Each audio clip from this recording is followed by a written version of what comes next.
Hi, I'm Thea. And I'm Jenny Merritt. Welcome to our YouTube channel, which is called Art Demo by Jenny and Thea. Yeah, and we're planning to do a few different mediums, which will be fun. Some watercolor, some palette knife work, and as you might see, the big canvas behind, large abstracts. Yeah, we've put out a few you've seen on YouTube already. All of our details for social media are on there, our YouTube channels, and Yes. our Instagram and our websites. So yeah, enjoy our channels and thanks for sticking with us. Just give us a like and a subscribe and it all helps. Thanks. Cheers. Thank you. Cheers. Hi. As you can see, I'm doing a portrait of a young man who saw the other portrait of Thea and thought, cool, that's what I want. So I'm going with him, but he insisted on wearing his cap, as you can see, which is quite fun because it's got nice purple, violet overtones. And of course, in this color of his face, he's got quite a lot of violet down here as well. So what I'm going to do is, the eyes have been done, because I always feel comfortable doing the eyes first, and then just literally blocking it. Today I'm going to paint the cap in, and what I do with these sort of portraits, whatever colors I've got on my brush with the face, I just clean it on the background. So when you come to background, you haven't got so much work to do.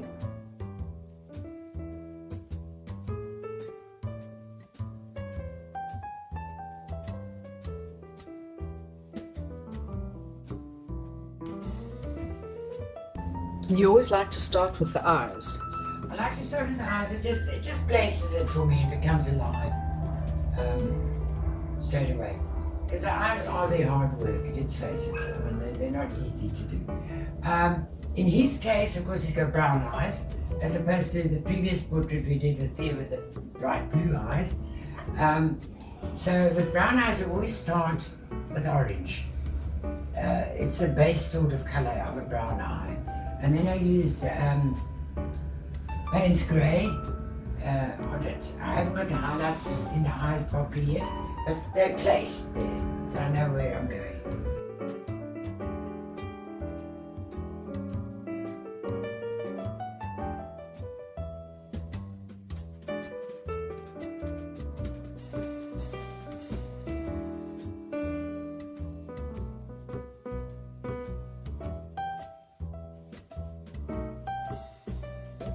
Okay, now I just want to get that highlight at the end, so I've added the three colors I'm using.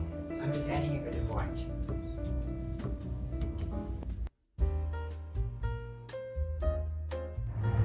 Okay, here is the photograph I took of this young man, name of DC, with his cap. I'm very proud of his cap. Anyway, what I'm busy working through are the darks, all the darks around here, and the cap. And while I'm doing that, you can see on my canvas, I'm just literally cleaning my brush.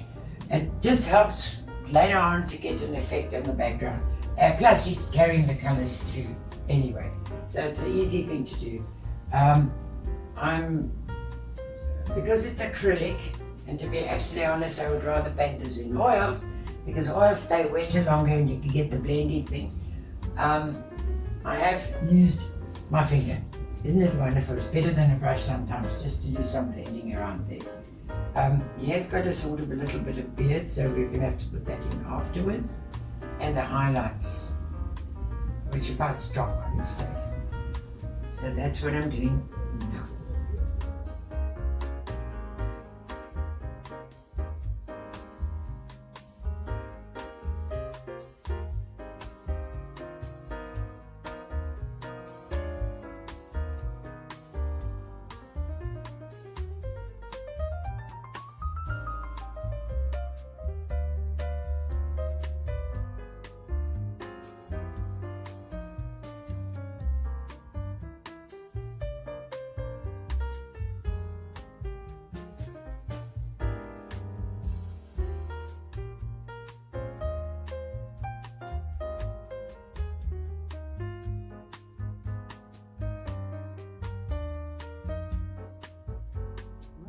Okay, as you can see that the light is falling to my right, his left hand side, and therefore it would go past his face and fall on the background there.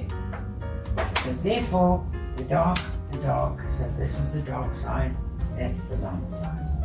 And what I'm doing is literally just cleaning up my brushes for the next round of color. I'm using just orange and Payne's grey at the moment for the dark bits. So I want got some dots up here. I also want a broken up background, with, as we say, texture in it. Because he's got a lot of texture in his face and it's got a lot of movement. So start putting in a sort of a flesh color just to lighten it. Now the flesh has got white in it as well. So we just get a bit of a lighter hue of what we actually have been painting. Okay people, tell you where I am at the moment. I've done the background, the darks, the lights, little hint of mauve in here. I've also, don't forget, started on the sides of the canvas, which is a pain to do, but don't forget it. While you've got that color on your brush, just do the sides. Unless you're going to obviously paint it black or maybe frame it, fair enough, but this is a 3 or 4 centimeter depth, so I'm doing it for this young man, so he doesn't have to spend money on framing. Also what I've done, I've just edged, call it artistic license if you like, just edged down the side of his face, just a hint of pale mauve and slightly down there. It just looks better. There's no real explanation for it, but it's fun. Right, what I'm going to do now is start on this shirt quickly. I've taken a little bit of edge off there, it was not well drawn. And so let's go with the blue now.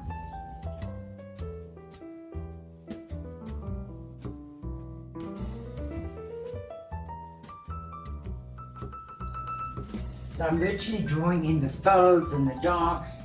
If you get confused, just paint what you see as in design, and you'll be surprised how fast it actually sorts itself out.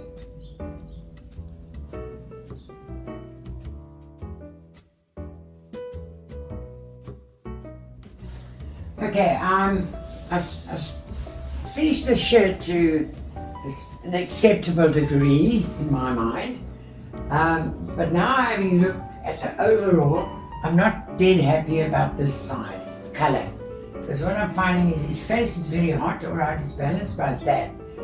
So what I'm actually going to do now, I'm going to do something practical. I think I'm going to bring in some much lighter mauves and greys, just to counterbalance all the heat.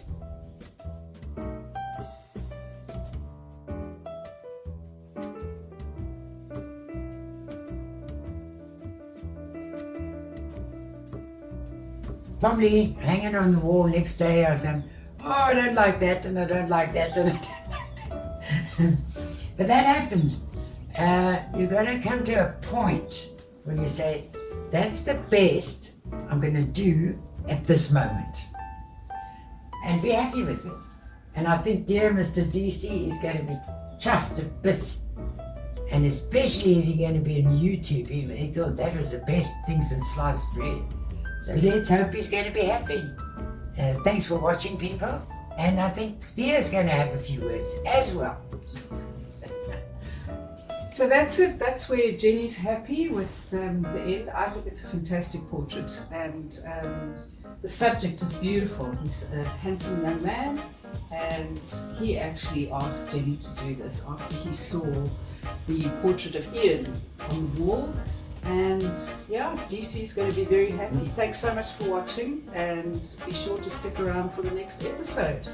Cheers.